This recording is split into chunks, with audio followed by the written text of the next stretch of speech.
আজকে শেয়ার করব পুরান ঢাকা স্টাইলের চিকেন তেহারি রেসিপি। তেহারি রান্না করতে গেলে যদি মশলার পরিমাণটা বেশি হয়ে যায় সেক্ষেত্রে কিন্তু গলায় জ্বালা পোড়া করে, আর যদি কম হয়ে যায় তাহলে কিন্তু তেহারির টেস্টটাই পাওয়া যায় না। তাই মশলার সঠিক পরিমাপ সহ চেষ্টা করেছি পারফেক্ট তেহারি রেসিপি আপনাদের সাথে শেয়ার করতে। আসসালামু আলাইকুম ভিউয়ার্স, ওয়েলকাম করছি আমার চ্যানেলের নতুন আরও একটি এপিসোড দেখার জন্য। প্রথমে চুলায় একটি পাত্র বসিয়ে নিয়ে নিলাম হাফ কাপ পরিমাণে সয়াবিন তেল। তেলটা যখন খুব ভালো মতো গরম হয়ে আসবে দিয়ে দিয়েছি 1 কাপ পরিমাণে পেঁয়াজ কুচি। পেঁয়াজটাকে আমি বেরেস্তা করে নেব।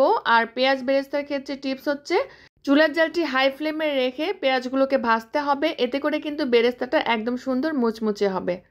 যখন এরকম ব্রাউনিশ কালার চলে আসবে এই পর্যায়ে এখান থেকে কিছু পেঁয়াজ বেরেস্তা আমি তুলে নেব, যেটা আমি পরবর্তীতে ইউজ করব, আর বাকি পেঁয়াজ বেরেস্তাটা দিয়ে পরবর্তী রান্নাটা করব।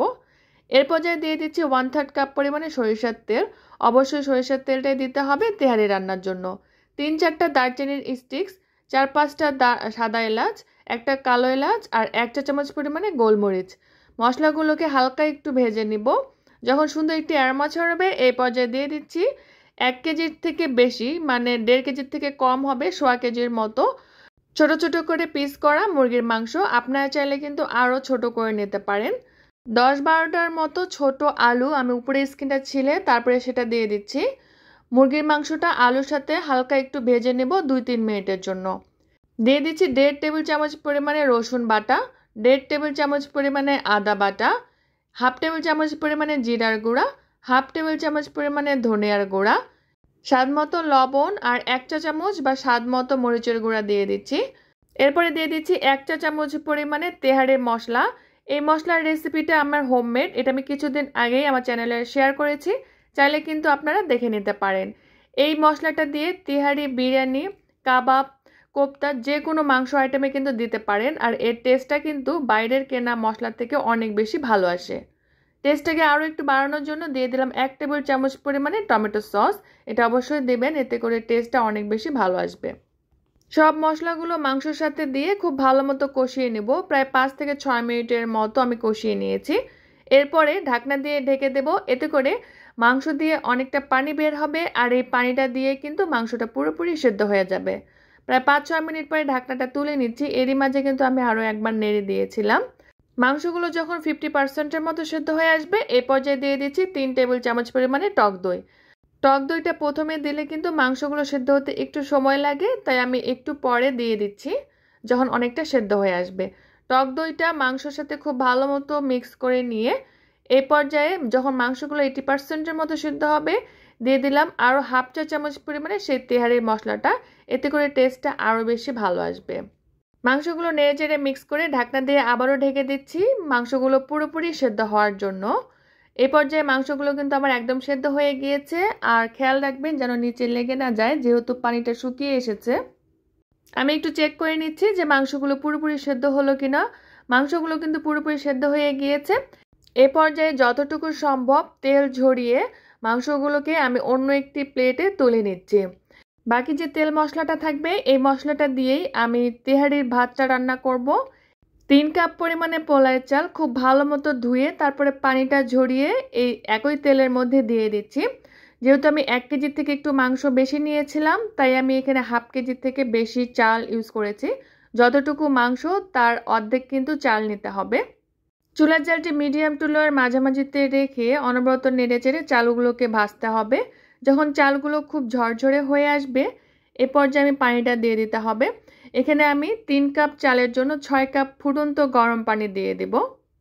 আর পানি দেওয়ার সাথে সাথেই কিন্তু চালগুলোকে নেড়েচেড়ে দেবেন যেন নিচে দোলা পেকে না যায়। এই পর্যায়ে চালের জন্য দিয়ে দিব লবণ, আর লবণটা একটু চড়া করে দিবেন এই পর্যায়ে, কারণ চালটা যখন ফুটে উঠবে পরবর্তীতে লবণটা কিন্তু অ্যাডজাস্ট হয়ে যাবে, তাই একটু টেস্ট করে নেবেন যেন এই পর্যায়ে লবণটা একটু বেশি থাকে। নেড়েচেড়ে মিক্স করে চুলার জালটি হাই ফ্লেমে রেখে আমি ঢাকনা ছাড়াই রান্না করে নিব। এভাবেই ফুটতে থাকবে। যখন গা মাখা মাখা থাকা অবস্থায় চলে আসবে এই পর্যায়ে আমি যে মাংসগুলো তুলে রেখেছিলাম সেটা দিয়ে দিচ্ছি। বিরিয়ানি রান্নার জন্য ভাতটা যখন একেবারে সেদ্ধ হয়ে যায় এই পর্যায়ে মাংসগুলো দিয়ে আমরা দমে রেখে দেই, কিন্তু তেহারির ক্ষেত্রে গা মাখা মাখা থাকা অবস্থাতে মাংসটাকে দিয়ে দিতে হবে। আর এক্ষেত্রে কিন্তু তেহারি আর বিরিয়ানির টেস্টটা ডিফারেন্ট আসে। দিয়ে দিচ্ছি 7-8টার মতো কাঁচামরিচ, আর কাঁচামরিচের নিচের অংশটা আমি একটু কেটে দিয়েছি। তারপরে আমি যে পেঁয়াজগুলোকে বেরেস্তা করে রেখেছিলাম সেটা দিয়ে দিচ্ছি। বিরিয়ানি রান্নার জন্য ঘি, বাদাম, কিশমিশ আবার অনেক কিছু মশলা ইউজ করা হয়, তবে তেহারি রান্নাতে কিন্তু একদম সহজ ঝটপট, কোনো ধরনের মশলা ইউজ করতে হয় না। সেক্ষেত্রে অবশ্যই সরিষার তেলটা দিতে হবে, এক্ষেত্রে তেহারির আসল টেস্টটা পাওয়া যাবে। এরপরে ঢাকনা দিয়ে ঢেকে 10 থেকে 12 মিনিটের জন্য দমে রেখে দেব, চুলার জালটি একেবারে লো ফ্লেমে রেখে।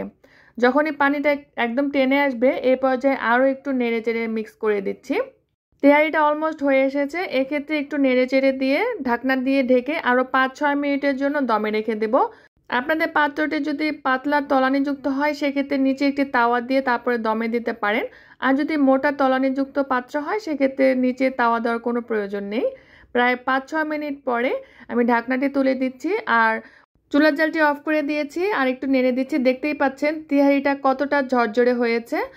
এখন চুলা থেকে নামিয়ে গরম গরম এই তেহারিটা একদম সার্ভ করতে পারেন। এই তেহারিটা এতটাই টেস্টি হয় যে এর সাথে আর কোনো কিছুই লাগে না। চাইলে শুধু টিকিয়া আর সালাদ দিয়ে এই মজার তেহারিটা সার্ভ করতে পারেন, আবার এমনিও সার্ভ করতে পারেন। যে কোনোভাবে খেতেই কিন্তু অনেক বেশি টেস্টি হয়। এই টিকিয়ার রেসিপিটাও আমার চ্যানেলে দেওয়া আছে, চাইলে কিন্তু আপনারা দেখে নিতে পারেন। পারফেক্ট এই টিকিয়াগুলো আমি কীভাবে তৈরি করেছি সেটি কিন্তু পুরো টিপস সহ আমি আমার চ্যানেলে শেয়ার করেছি। রেসিপি ভালো লাগলে প্লিজ একটি লাইক করবেন, কমেন্ট করবেন, সেই সাথে আমার চ্যানেলটিকে সাবস্ক্রাইব করতে ভুলবেন না। সবাই খুব বেশি ভালো থাকবেন, বিদায় নিচ্ছি। আল্লাহ হাফেজ।